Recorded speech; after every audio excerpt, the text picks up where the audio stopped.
In the evening, Peter and Janet telephoned to the other members of the Secret Seven and told them about the meeting and the enormous tin of chocolate biscuits. "If you'd like to bring something to drink, orangeade or lemonade, for instance, we'll provide the mug," said Peter. Soon, all the members knew of the meeting, and Peter put down the telephone for the last time. "Phew, I do hate telephoning," he said. "Everyone wants to be so chatty." "Well, you sounded pretty chatty yourself when you spoke to George and Colin," said Janet. "And what a pity Susie came to the telephone when you wanted to speak to Jack. Now she knows there's a meeting, she'll try and play one of her usual silly tricks. I bet she won't give Jack your message." "She said she was going to a fancy dress party tomorrow," said Peter, "so we'll be safe from her for once." "Oh, yes, I remember now," said Janet. "Her cousin's giving a fancy dress affair tomorrow afternoon. I wonder what Susie's going as. That awful friend of hers, Binky, is going too." "Susie said they were going as Jack and Jill," said Peter, "but I bet they won't bother to take a pail of water with them. I'd like to empty a pail of very, very cold water over Susie's head." "You'd never get the chance," said Janet with a giggle at the thought of Peter throwing water over that monkey of a Susie. "She'd souse you before you could stop her." "Don't be silly," said Peter. "I'd never let her do a thing like that. Now listen, we'll have to be pretty busy tomorrow if we're going to meet in the shed. You'll have to find those green letters SS and pin them onto the door. We took them off because they were getting wet with all that rain, you remember? And for goodness sake, find our badges." "I put them away safely in my jewel case," said Janet, "so you needn't worry." "Well, I hope you'll find them there," said Peter. "Last time I saw your jewel case, it had sweets in it, and a new rubber, and a bit of sealing wax, a broken brooch, "You'd no right to look into my jewel case," said Janet, "and I shall—" All right," said Peter hastily. "Let's not quarrel when there's so much to do. I hope the gardener hasn't taken away the boxes we used to sit on in the shed. And Scamper, I hope you've been keeping down the mice and rats there for us.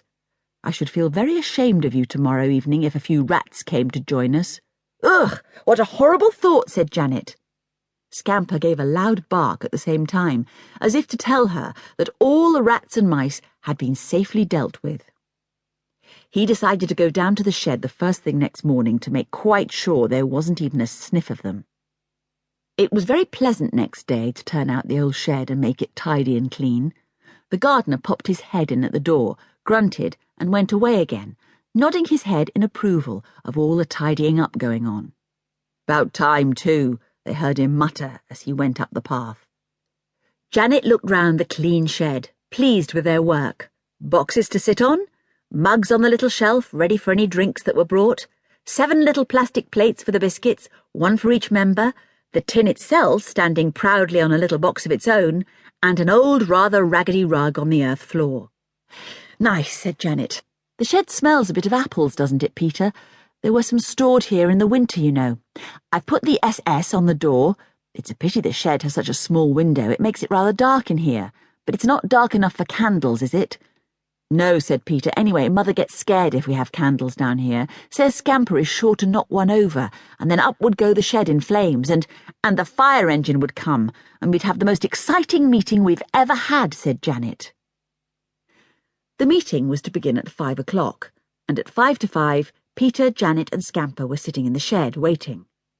Scamper eyed the tin of biscuits longingly, and gave pathetic little whines as if to say he was so hungry that he couldn't wait another second for a meal. Then he suddenly whined excitedly. He had heard footsteps. "The others are coming," said Peter, pleased. "Nice and punctual, too." Bang, bang. That was someone knocking on the shed door. "Password, please," called Peter, and Pam's and Barbara's voices answered at once. "Holidays!" Peter opened the door, grinning. "Right," he said. "Come in. Hello, here comes someone else. Password, please." "Holidays," said Colin's voice.